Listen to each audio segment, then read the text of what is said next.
श्री गणेशाय नमः। नमन मां शारदे। मैं राजेश कुमार तिवारी रामू काका हमेशा की तरह आज सुंदरकांड का 6वां दोहा लेकर के आपके समक्ष हाजिर हुआ हूँ।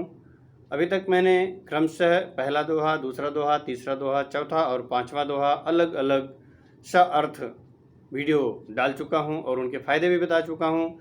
सुंदरकांड तो एक ऐसी चीज़ है जिससे हमें फ़ायदा ही फ़ायदा है। हर तरह की बाधाएं दूर होती हैं, खासकर शनि और मंगल जनित जितनी बाधाएं हैं वो सुंदरकांड से दूर होती हैं। मंगल क्या करता है? चिड़चिड़ापन, क्रोध उत्पन्न करता है। ब्लड संबंधी जितनी भी बीमारी है, कैंसर है, पीलिया है, इस तरह की बीमारी पैदा करता है। अगर ऐसी कोई समस्या है तो सुंदरकांड का पाठ अवश्य फ़ायदा पहुँचाएगा।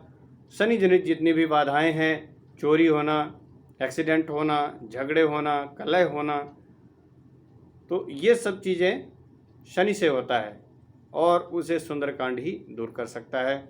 खासकर आज जो 6वां दोहा है इसके फ़ायदे में बताऊंगा। जब कभी शत्रु हमारे ज़्यादा हो जाएं, मित्र कम हो जाएं, मित्र भी शत्रु की तरह काम करने लगें, व्यवहार करने लगें, तो सुंदरकांड का 6वां दोहा पढ़ें या सुने, अवश्य ही आपको फ़ायदा होगा। तो आइए हम सुनते हैं।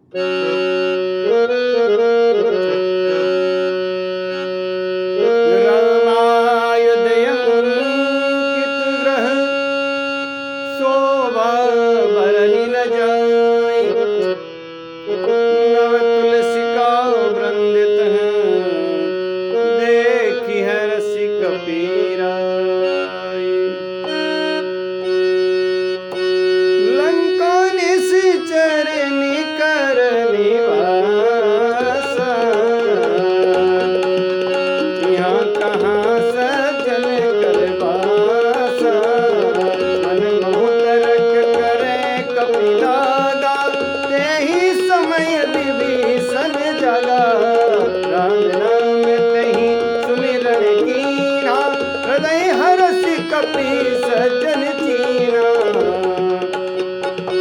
यही सनि हट करी हूँ पहचानी सब ते हो ये लकार जिहानी रूप धरी बचन सुनाए सुनत विभीषण उठ दहाए ओ करी प्रणाम पूछी कुशलाई कथा बुझाई तुम्हें हरि दासन मह कोई मोरे हृदय प्रीति अति होई तुम राम दीन अनुरागी आयहु मोहि करन बड़ भागी। तब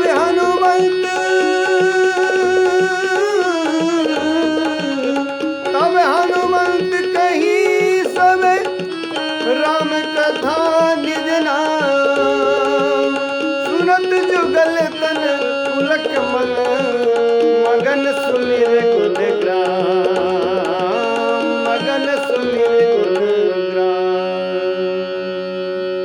आइए अर्थ देखते हैं। लंका निशिचर निकर निवासा, इहाँ कहाँ सज्जन कर बासा। भगवान का कार्य करने के लिए जब हनुमान जी जाते हैं, लंका में ढूंढते हैं चारों तरफ, तो उनको एक अलग सी कुटिया नज़र आती है जिसमें क्या लिखा रहता है? रामायुध अंकित ग्रह शोभा वर्ण न जाई। भगवान के आयुध अर्थात अस्त्र शस्त्र रहते हैं, भगवान का नाम लिखा रहता है और वहाँ तुलसी के समूह लगे रहते हैं, जिसको देख करके हनुमान जी हर्षित होते हैं और सोचते हैं कि हमारा काम जरूर हो जाएगा। लेकिन एक मन में तर्क उत्पन्न होता है कि लंका निशिचर निकर निवासा, लंका में निशिचरों का निकर अर्थात समूह है जो निवास करता है।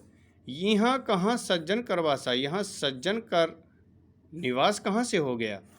मन मोह तर्क करें कपि लागा, मन में तर्क करते हैं इस तरह से कपि अर्थात हनुमान जी। तेही समय विभीषण जागा, और उसी समय संयोग से विभीषण की निद्रा खुलती है, उठ जाते हैं। तो उठते ही क्या करते हैं? राम राम तेहि सुमिरन कीन्हा, राम राम स्मरण करते ही उठते हैं। और हमें ऐसा ही करना चाहिए कि राम राम कहीं जे जमुहाही, तिनहि न पाप पुंज समुहाही। हमेशा जब भी जमुहाई आए सोते हैं, सोने से पहले और उठते समय राम का नाम जरूर स्मरण करें, जिससे जो हमारे पाप हैं सब कट जाते हैं। तो इसी तरह से राम राम का स्मरण विभीषण जी ने किया। हृदय हर्ष कपि सज्जन चीन्हा। तब हनुमान जी सोचते हैं, मन में हर्षित होते हैं कि यहाँ तो कोई साधु पुरुष अर्थात सज्जन है, ऐसा पहचान लेते हैं। एहसन हट करी हूँ पहचानी, साधु ते होए न कारज हानि। इसलिए अब मैं क्या करूँगा, एहसन मतलब इससे, हठ मतलब जानबूझ के हट करके अपनी ओर से ही करी हूँ पहचानी, पहचान बनाऊँगा। साधु ते होए न कारज हानि, क्योंकि साधु से किसी प्रकार की कार्य की हानि नहीं हो सकती है, अपितु लाभ ही होता है। तब क्या करते हैं हनुमान जी, ब्राह्मण का रूप बना लेते हैं। विप्र रूप धरि वचन सुनाए, ब्राह्मण का रूप बना करके और वचन सुनाते हैं, अर्थात आवाज़ देते हैं विभीषण की कुटिया के सामने। सुनत विभीषण उठित आए, विभीषण सुन करके उठ जाते हैं और बाहर आते हैं। करी प्रणाम पूछी कुशलाई, अब उनको प्रणाम करते हैं और उनका कुशल प्रश्न पूछते हैं, क्योंकि ब्राह्मण की पहले बहुत इज्जत होती थी, तभी सब काम इनके बन जाते थे। जब ज़्यादा काम बिगड़ जाए तो ब्राह्मणों की सेवा करें, पूजा अर्चना करें, तो उनके आशीर्वाद से मृत्यु भी टल जाती थी। इस तरह से ब्राह्मण वेश में देख करके विभीषण जी प्रणाम करते हैं और उनसे कुशल पूछते हैं।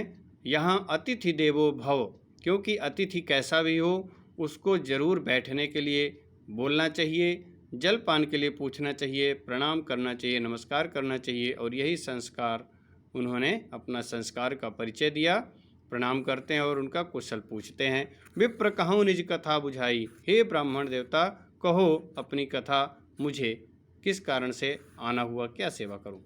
कि तुम हरिदासन मह कोई, या कि तुम हरि के दास में से कोई हो, भगवान राम के कोई दास हो, भगवान राम के कोई सेवक हो।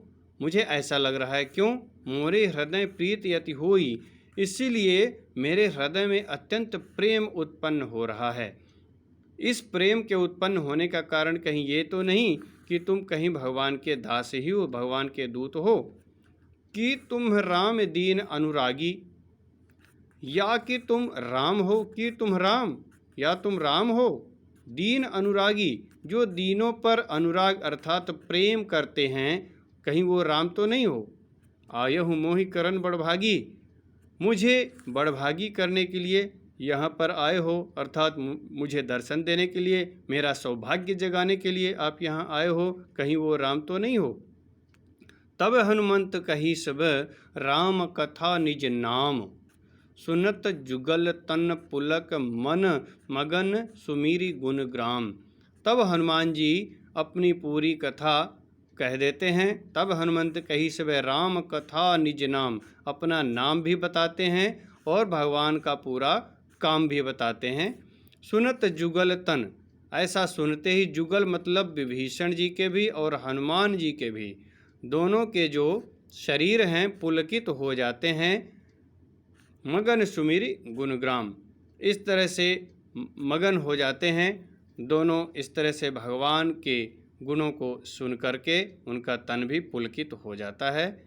अब अगले दोहे में बताएंगे कि आगे क्या होता है।